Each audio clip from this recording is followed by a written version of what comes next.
was on that particular show. Those shows in the late '80s, the Dangerfield specials were great, you know. And I remember that's the first time I ever saw Bill Hicks, and then I just became obsessed with Bill Hicks. But I think there was a biopic in the works for Bill Hicks at one point. Right. Hey, Alex, can you see if that's true? If there's a Bill Hicks biopic? But he was very, you know, anti-establishment. He was sort of like the Richard Linklater's directing. Yeah. Is that still when is that? This is 2018. Wow, Richard Linklater. Who's going to play Bill Hicks? That's a tough one. Who's going to play Bill Hicks? Man, that is interesting. I mean, I know they also talked about a Carlin biopic also, but yeah, Hicks died of pancreatic cancer in '94 at the age of 32. That was a year after that interview. Shit. Yeah. Yeah, man, he was something else. So that's the documentary, Hicks, this 2009 documentary, American, the Bill Hicks story, which was awesome. Right. He was like, he was the comedian's comedian before that was even really a term, right? Yeah. Because it was... There's this movie, and I forget what it is. It's a British movie. I've seen it. It's like a... But this dude talks about like going out, and he always watched the Bill Hicks special before he went out. And Bill Hicks... My favorite joke of Bill Hicks was always like, he talking about drugs. He's like, I don't have a drug problem. I do drugs, and I enjoy myself. Right. And it like went on this bit, and it was like...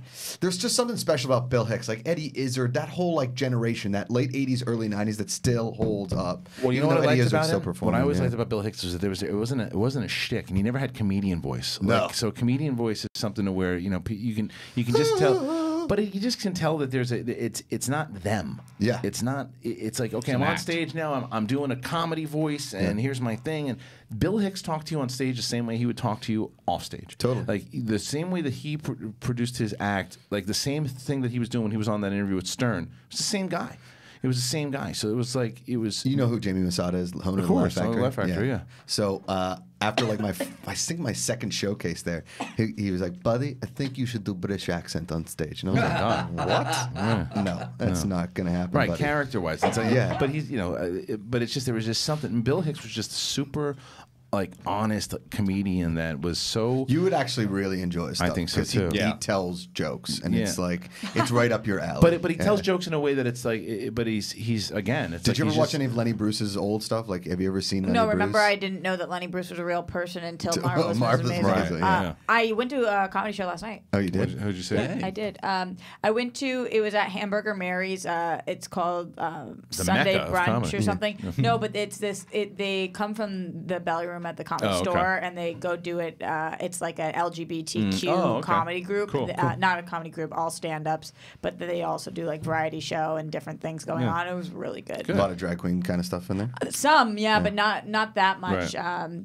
A lot of like non-binary, lesbian, gay, like all different kind of comedy. It was really, really funny though. They did a great job. That was the first place I ever went for a meal when I moved to LA. It was right across the street from the apartment that I was like subletting, and there was karaoke going on. I was like, yeah, all right, this is awesome. Hamburger Mary's? Yeah, and then I walked in. I was like, this is not the karaoke I was expecting, but then it was great. Yeah, for anybody who doesn't live here, it's like a very always on, a lot of drag, performances, dancing on table. The bathroom has a disco ball just playing Dancing Queen on the disco ball in the bathroom is very confusing. Yeah, it really is. But I will say, not good fries. No. And it takes a lot to mess up French fries. They were not crispy, and they were not crispy. They just felt like potatoes on a plate. It was bizarre.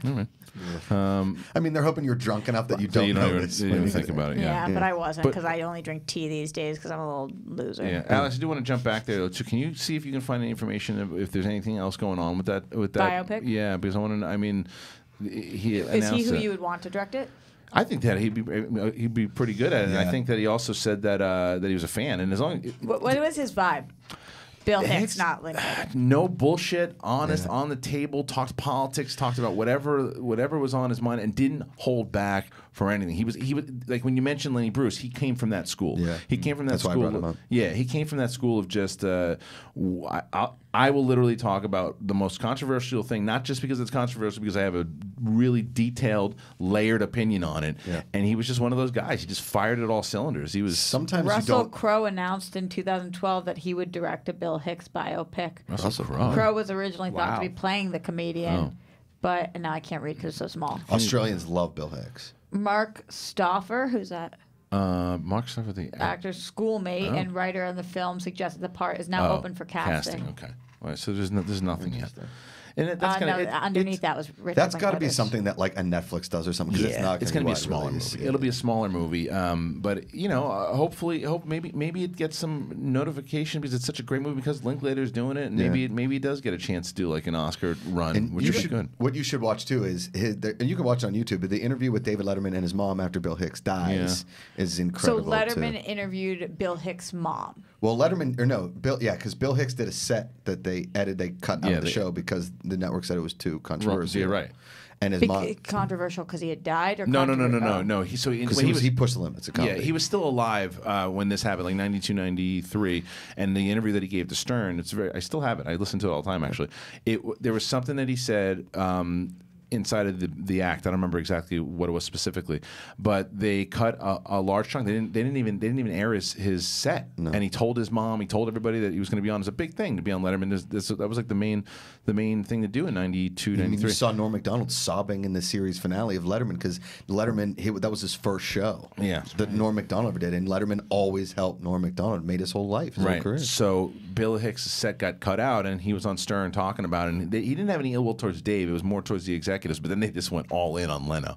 They just went. What do you mean? They went after Leno, like because Stern. Who went after Leno? Stern and Hicks. Because of Letterman? No. What I was saying is that they were. But you guys are understanding, so you can move forward. No. Okay. But you can explain it. Letterman and Bill Hicks. He was on the show. Then he got cut out of the show. So inside of and I said he didn't blame it towards Letterman at all. Right. He blamed it towards the executives, and then they started going in on Leno.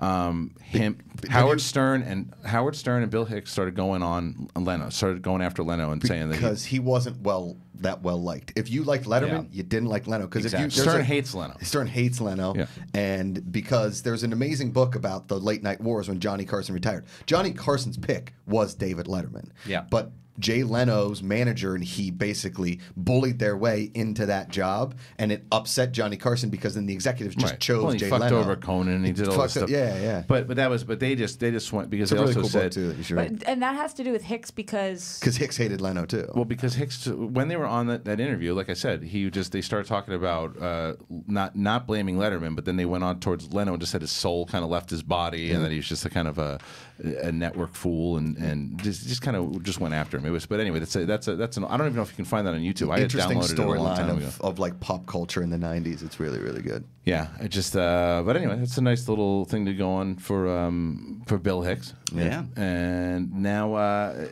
was telling Roxy when I walked in